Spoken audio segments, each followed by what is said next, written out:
Joining me now is Alyse Killeen. She's founder of the Bitcoin-focused venture capital firm Stillmark. Alyse, welcome to you. Nice to see you again, and thanks for joining me at such an unsociable hour. You invest all around the world. Will this make the UK a more attractive destination in your view? The government hopes that that's true. So the UK government is advancing regulatory proposals centered around several very popular Bitcoin and crypto activities, including exchange, custody, and lending activities, which they now intend to bring into regulatory consistency with traditional financial services. Much of what they're proposing, Ian, is in fact just the promotion and the creation of guidelines that assure responsible and ethical operation of such businesses, any businesses that are involved with consumer funds. So, for example, they're aiming to discourage the commingling of customer assets with business assets, and this is necessary for the professionalization of the broader industry. Now, the government has stated two overarching aims. That's consumer protection and the protection and promotion of innovation in the region.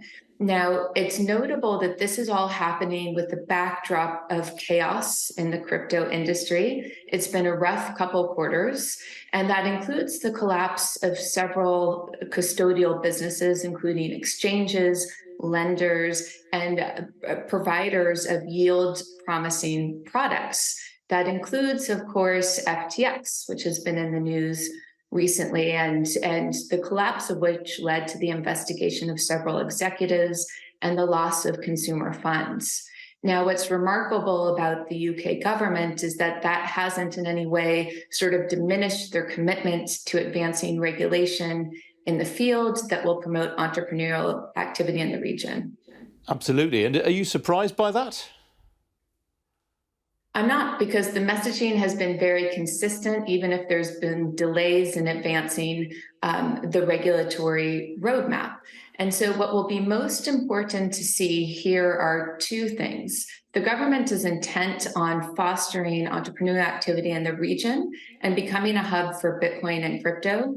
They'll need to introduce a stable and predictable and sensible regulatory framework, which seems like they're on the path to doing. Second, though, they'll need to take a thoughtful and nuanced approach to regulation so that they don't in any way stymie the ability for entrepreneurs to unlock some of Bitcoin's native features that allow users of Bitcoin or of Bitcoin's payment network, the Lightning Network, to empower themselves by taking steps such as ensuring self-custody of their funds and thus removing counterparty risk, or participating in the Lightning Network, which is Bitcoin's payment network, and allows you to generate transactions without relying on intermediaries and, again, avoiding counterparty risk. So this will be, the government will need to take a studied and cautious approach to make sure that none of the value created by these technologies is diminished by the regulatory framework applied. And to that end, it's worth pointing out this is only a consultation. These are not as yet concrete proposals. Exactly, and there's been a call for feedback from the industry, and I think that will be important.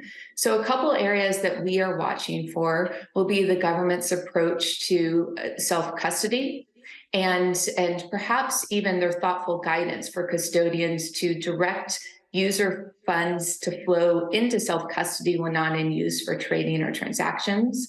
We'll also be looking at their proposals around proof of assets for custodians, which would have resulted, I think, in mitigated losses in FTX or other custodial collapses that we've seen over the past couple of quarters.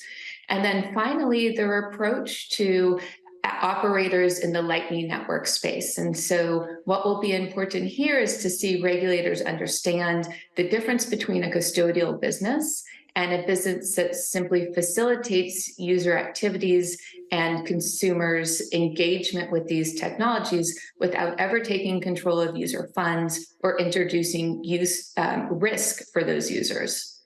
All right, Alyse, there's lots more I wanted to ask you, but I'm afraid we're out of time. Good to see you this morning. Thank you. Thank you, Ian.